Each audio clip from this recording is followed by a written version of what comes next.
오늘 저는 시편 119편 47절로 50절의 말씀을 가지고 내 인생을 살리는 원동력 말씀이란 제목으로 은혜의 말씀을 나누고자 합니다. 오늘날 사람들은 건강을 많이 챙기죠. 그래서 운동도 많이 하고 또 건강식품도 많이 챙겨 먹기도 합니다. 하지만 영적인 건강에 따라주지 않으면 아무 의미가 없는 거예요. 그래서 성경은 균형 있는 건강과 축복을 유지하는 비결이 있다. 그것은 바로 영혼의 찰땡같이 범사가 잘 되고 강건한 그런 축복을 받을 때만이 가능하다라고 말씀을 하고 있어요. 다시 말해서 우리 영혼이 건강해야 우리의 인생도 건강하고 가정도 건강하고 우리의 생각도 건강하게 될 수가 있다. 우리 육체도 따라서 건강하게 살 수가 있다라고 말씀을 하고 있어요. 그러면서 오늘 본문의 시편 기자는 우리의 인생을 살리는 원동력이 뭐냐? 바로 하나님의 말씀이다. 그러면서 이 하나님의 말씀에 능력이 있으므로 나는 날마다 주의 말씀을 작은 소리로 읊조린다라고 고백을 하고 있어요. 계시록에도 계시록 1장 3절에 보면 이렇게 말씀을 하죠. 시작. 이 예언의 말씀을 읽는 자와 듣는 자와 그 가운데 기록된 것을 지키는 자는 복이 있나니 때가 가까움이라. 여러분, 때가 가까울수록 하나님 말씀을 읽고 듣고 행함으로 말미암아 하나님께서 우리 영을 건강하게 하고 예비한 하나님의 복을 날마다 누리시기를 예수님의 이름으로 축원드리겠습니다. 자, 그러면 첫째로 하나님 말씀이 내 인생을 살리는 원동력이 된 이유는 뭐냐? 바로 하나님의 말씀이 나에게 소망을 주기 때문이다 라고 시편 기자는 고백을 하고 있어요. 오늘 본문 시편 119편 47절로 49절인데요 함께 합독합니다. 시작. 내가 사랑하는 주의 계명들을 스스로 즐거워하며 또 내가 사랑하는 주의 계명들을 향하여 내 손을 들고 주의 율례들을 작은 소리로 읊조리이다. 주의 종에게 하신 말씀을 기억하소서. 주께서 내게 소망을 가지게 하셨나이다 라고 말씀을 하셨어요. 여러분, 이 말씀은 우리에게 엄청난 위로와 힘이 된다는 사실을 알 수가 있죠. 인생을 살다 보면 크고 작은 어려움과 고난을 만나기도 합니다. 어떤 문제는요 내 스스로 풀 수 없는 그런 난관에 부딪히기도 하죠. 이런 환경들이 우리들에게 두려움으로 다가올 때가 참 많이 있어요. 그런데 이 오늘 본문의 시편 기자는 이 두려움 가운데 이 두려움을 이겨내는 그 능력이 뭐냐? 바로 말씀이다. 이 말씀이 나에게 소망을 줬기 때문에 절대 환경 바라보지 않고 일어서게 했다라고 이렇게 고백을 하고 있어요. 그래서 그는 이렇게 고백합니다. 내가 하나님의 말씀을 작은 소리로 읊조리나이다. 다만 그랬을 것 같아요. 어려움과 고난이 다가왔을 때 환경의 차이를 억누르지만 스스로 이 문제를 해결할 수 있는 능력이 없지만 하나님 말씀이 레마로 내게 들어와서 나는 주 안에서 할 수 있다 하면 된다. 일어서보자. 두려움은 떠나갈지어다. 이렇게 고백하면서 일어섰지 않았을까? 그런 생각을 해보게 됩니다. 여러분, 인간이라는 것은요 고난과 어려움 없이 살아갈 수가 없어요. 어떤 사람이 잘 나가다가요 회사가 잘 나가는데 갑자기 부도가 날 때가 있죠. 이 거래 관계가 정말 힘들어진 것이죠. 또 뿐만 아니라 납품을 했는데 먹고 날라버렸어요. 근데 결국은 이 물건이 잃고 돈도 잃었잖아요. 얼마나 힘들었어요. 잘 나가는 것 같은데 갑자기 그렇게 어려움을 당하죠. 여러분, 건강 같은데 갑자기 또 검사를 보니까 암이 생겼어요. 이런 모든 것들이 실적으로 우리의 삶 가운데 누구에게나 다가올 수 있는 환경적 고난, 어려움의 문제라는 거죠.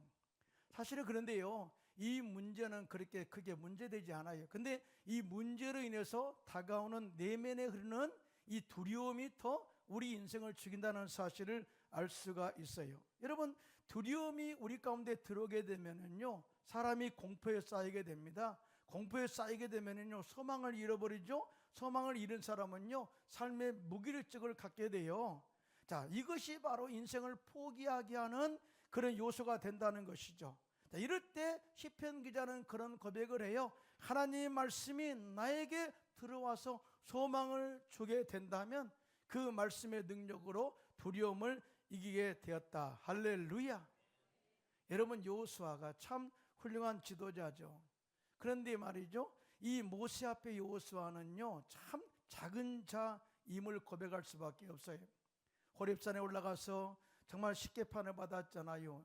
정말 하나님의 영광이 그의 얼굴에 임하니까요, 광채가 나가지고 사람이 감히 그의 얼굴을 볼 수 없는 영적인 권위 갖는 그런 모세를 바라보면은요 항상 그 앞에서 기가 죽었어요. 40년 광야 생활 가운데 모세는 이스라엘 백성들을 당당하게 이끌어 왔습니다.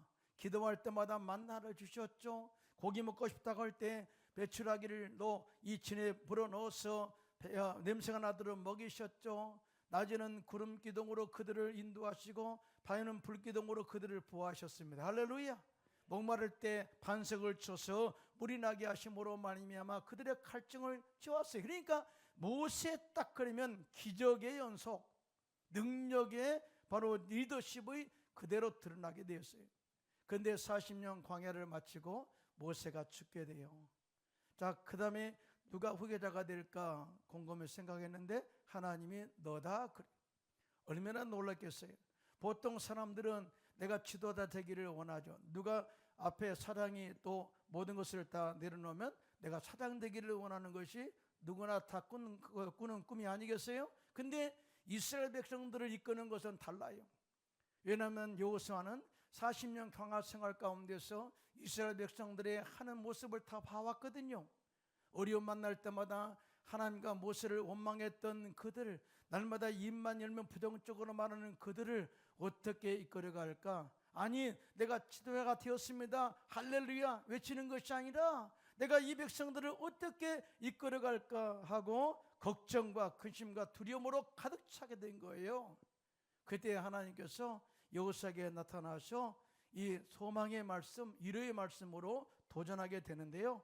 그 말씀이 여호수아서 1장 5절로 7절이에요. 함께 합독하실까요? 시작. 내 평생에 너를 등이 데려갈 자가 없으리니 내가 모세와 함께 있었는 것 같이 너와 함께 있을 것임이니라. 내가 너를 떠나지 아니하며 버리지 아니하리니 강하고 담대하라. 너는 내가 그들의 조상에게 맹세하여 그들에게 주리라. 한 땅을 이 백성에게 차지하게 하리라. 오직 강하고 극히 담대하여 나의 종 모세가 내게 명령한 그 율법을 다 지켜 행하고 오르나 차르나 치우치지 말라. 그리하면 어디로 가든지 형통하리니. 그래. 여러분, 이 말씀이 여호수아에게 엄청난 힘이 된 거예요. 두려움을 이겨내는 원동력이 되게 한 거예요. 정말 그 영혼을 살리는 강력한 원동력 말씀이 된 줄로 믿습니다. 여러분, 무엇이 그렇게 여호수아를 강하게 만들었을까요? 첫째는 내가 너와 함께함이라 그래요. 함께함이라. 여러분, 하나님이 함께 하시면 끝납니다. 믿으시면 아멘. 내가 환경적 어려움에서도 하나님이 함께 하시면 이 모든 환경을 이겨낼 줄로 믿습니다. 심지어 감옥에 들어가도 하나님이 함께 하시면 정말 형통케 한다는 사실을 절대 믿으시기를 예수님의 이름으로 축원합니다. 아시잖아요. 이 바울과 실라가 복음을 전하다가 감옥에 들어갔잖아요. 찬양해요. 그러자 하나님께서 함께 하심으로 말미암아 옥문을 여시고 착고를 부르시고 하나님께서 그를 자유케 하신 것을 보지 않습니까? 요셉이 정말 종으로 팔려갔습니다. 애굽의 이 시대장 보디발의 집에 종으로 팔려갔는데 성경에 보니까 하나님이 요셉과 함께 하심으로 말미암아 형통한 자가 되어 그 집안을 축복했다라고 말합니다. 심지어 억울한 누명을 쓰고 감옥에 들어갔는데 하나님께서 요셉과 함께 하심으로 말미암아 정말 간수장에게 은혜를 베풀어서 자기 가정 감옥의 모든 집안사항을 요셉에게 맡기셨다. 즉 형통으로 계속 이끌어 가셨다라고 말씀을 하고 있어요. 사랑하는 성도 여러분, 현재 여러분이 어떤 고난 당한지 몰라요. 그러나 하나님이 함께 하시면 그 고난을 함께 하신 능력으로 거뜬하게 이겨내게 할 줄로 믿습니다. 그래서 이렇게 말하면 두려워하지 말라, 놀라지 말라. 그리고 너 어떤 적들도 너를 절대 이 대적할 자가 없을 것이다 라고 말씀을 하고 있어요. 뿐만 아니라 두 번째 또한 이 1호의 말씀이 뭐냐면은요, 소망을 주는 메시지는 뭐냐면은 내가 너희 조상들에게 맹세한 그 땅을 너로 말미암아 내 백성, 이 백성들로 말미암아 차지하게 하리라, 이렇게 말씀을 해요. 여러분, 여호수아는 이 백성들을 이끌고 그 땅을 정복하고 다스리고자 한 거죠. 근데 하나님께서 말씀하세요. 이 땅을 너에게 주어서, 그러니까 너희는 가서 차지하기만 하면 돼. 이 점령의 일은 내일이야 라고 이렇게 말씀을 하고 있어요. 엄청난 힘이 되지 않겠어요? 여러분, 세상은 마귀가 득실거립니다. 얼마나 부정적으로 말합니까? 그러나 이미 예수님께서 십자가에서 마귀를 멸하셨고 믿으시면 아멘. 그 땅을 이미 십자가로 깃발을 꽂았어요. 그러면 우리는 그 땅을 정복하면 되는 것입니다. 할렐루야. 하나님이 함께 하시면 능치 못함이 없다는 사실을 절대 믿으시고 하나님이 일하심을 믿고 따라가는 저와 여러분들 되기를 예수님의 이름으로 축원드리겠습니다. 자, 이렇게 하나님의 이 소망의 말씀을 듣고 큰 두려움을 이겨낸 여호수아가 백성들에게 장들을 모읍니다. 또 리더들을 모아가지고 관리들을 모아서 이르기를 이렇게 말합니다. 너희는 진중에 두루다니며 백성들에게 명령하여 이르기를 양식을 준비하라. 사흘 안에 너희가 이 요단을 건너 너희의 하나님 여호와께서 너희에게 주셔서 차지하게 하시는 땅을 차지하기 위하여 들어갈 것임이라. 자, 그러자 이 영적인 것은 전염이 되거든요. 지도자가 긍정을 선포하면은 긍정적인 에너지가 백성들에게 임하게 됩니다. 믿으시면 아멘. 그러자 백성들 역시 하나님의 소망의 말씀을 듣고 힘을 냅니다. 그리고 일어나서 요단강을 건너서 적각구는 가나안 땅을 차지함으로써 점령함으로 말미암아 하나님의 비전을 이루게 된 것입니다. 할렐루야.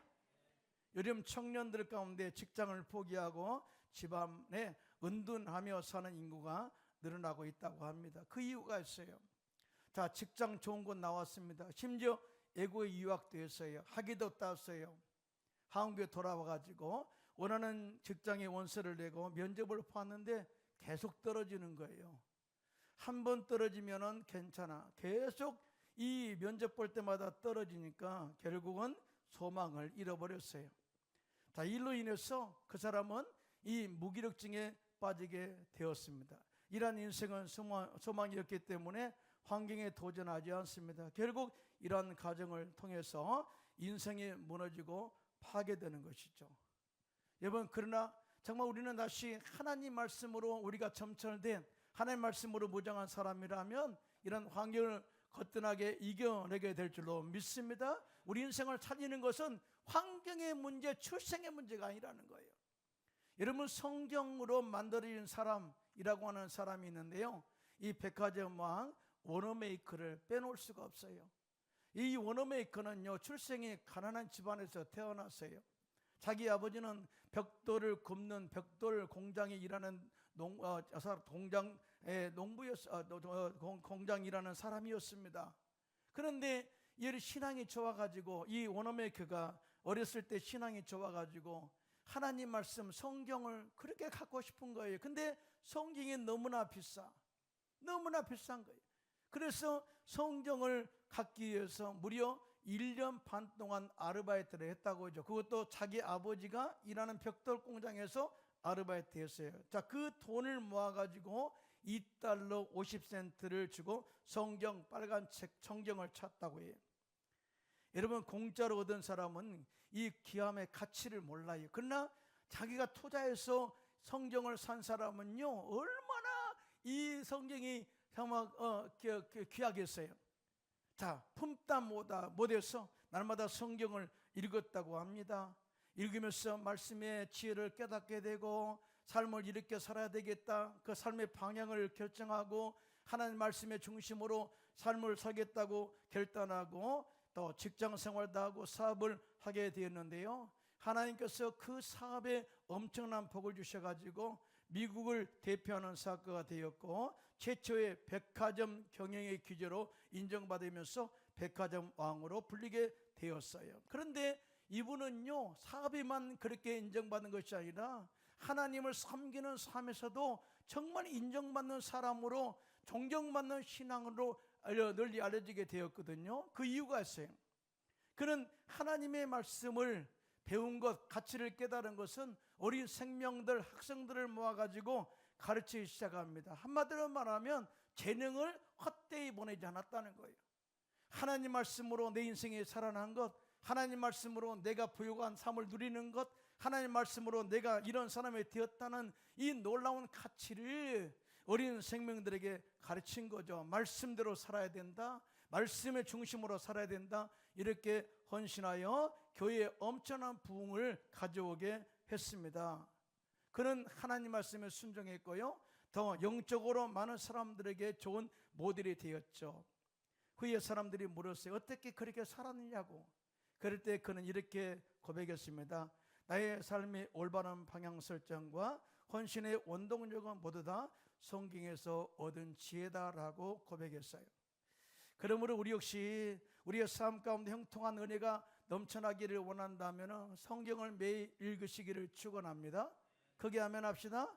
성경 말씀을 들을 때 그 말씀이 레마로 감동으로 다가오기를 예수님의 이름으로 축원합니다. 감동으로 다가왔을 때 실천하여 여러분 인생의 방향 설정을 올바로 이끌어 가셔서 워너메이커처럼 큰 복받아 하나님 영광을 위해서 귀하게 쓰임받는 저와 여러분 되시기를 예수님의 이름으로 축원합니다. 둘째로, 하나님의 말씀이 나의 인생을 살리는 원동력이 된 이유는 말씀이 고난 중에 위로가 되기 때문이다 라고 이렇게 고백을 하고 있어요. 오늘 보면 시편 119편 50절입니다. 함께 합독할까요? 시작. 이 말씀은 나의 고난 중에 위로라, 주의 말씀이 나를 살리셨기 때문이다 라고 말씀을 하고 있어요. 오늘날 많은 사람들에게 위로가 필요하다 그래요. 사랑에게도 위로가 필요하고요, 사원에게도 위로가 필요하고요, 교회 봉사도 위로가 필요합니다. 자, 평범한 삶 가운데도 위로가 필요하죠. 그런데 인생의 삶 가운데 자신의 의지와 상관없이 고난이 다가오고 아픔을 경험하게 될 때, 낙심하여 눈물을 흘릴 때, 그때 위로가 얼마나 중요할까요? 정말 우리는 사람의 위로도 중요하지만은 하나님의 위로는요, 우리의 마음속에 깊숙이 파고들어서 우리 영혼을 살리고 우리의 인생을 살리고 생각을 깨어나게 하고 하나님의 꿈을 가지고 펼쳐갈 수 있도록 하는 원동력이 된 줄로 믿습니다. 그래서 사람의 위로보다 하나님의 위로가 엄청난 능력이 된다는 거예요. 우리는 어떤 문제를 만났을 때 더 상담가, 카운셀러를 찾아가서 상담을 하게 되죠. 근데 상담을 통해서 잠깐의 위로와 치료는 받아요. 그러나 영원하지는 않아요. 영원하지 않습니다. 그러나 반대로 하나님의 말씀은요, 우리를 영원히 치료하시고 회복시키는 능력이 있다는 사실을 절대 믿으시기를 예수님의 이름으로 축원합니다. 자, 우리는 기도할 때 흔히 이렇게 기도합니다. 하나님, 이 문제를 없애 주십시오. 자, 그러나 하나님은 그 문제를 즉시 제거하지 않으시고 하나님의 위로의 말씀을 먼저 주셔서 그 말씀으로 문제를 이겨내고 또 회복할 수 있도록 마음과 지혜를 준다는 사실을 알 수가 있어요. 시편 기자의 고백이 그래요. 시편 기자가 기도에서 환경의 문제가 달라졌느냐? 그렇지 않아요. 또 문제가 치워졌느냐? 그렇지 않아요. 환경은 절대 달라지지 않았지만은 하나님 말씀이 내게 힘을 주고 위로가 되고 소망이 되어서 이 어려운 난강에서 나를 일으켜 세웠다고 고백을 하고 있거든요. 자, 이에 대해서 시편 119편 92절로 93절입니다. 함께 합독할까요? 시작. 주의 법이 나의 즐거움이 되지 아니하였다면 내가 내 고난 중에 멸망하였으리이다. 내가 주의 법도를 영원히 잊지 아니하오니 주께서 이것들 때문에 나를 살게 하심이니이다. 고난 가운데 하나님 말씀을 내가 즐거워하지 않았더라면, 하나님 말씀을 붙들지 않았더라면 내가 고난 중에 멸망당했을 것입니다.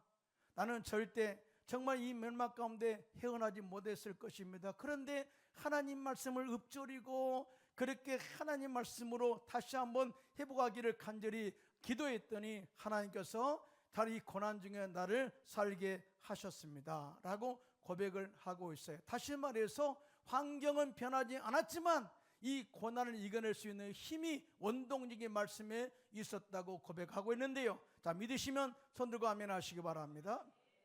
여러분, 사도 바울도 가시가 있었어요. 몸에 가시가 뭘까? 다 신학자들이 연구를 많이 했습니다. 자, 신학자들의 견해는 두 가지입니다. 첫째, 가시는 이 사도 바울에게 질병이 있었다. 질병이라고 하는 것은 그가 눈병이 있었다고 합니다. 눈병. 그래서 항상 눈물을 흘리면서 그렇게 다녔다고 하죠. 그런데요, 생각해 보세요.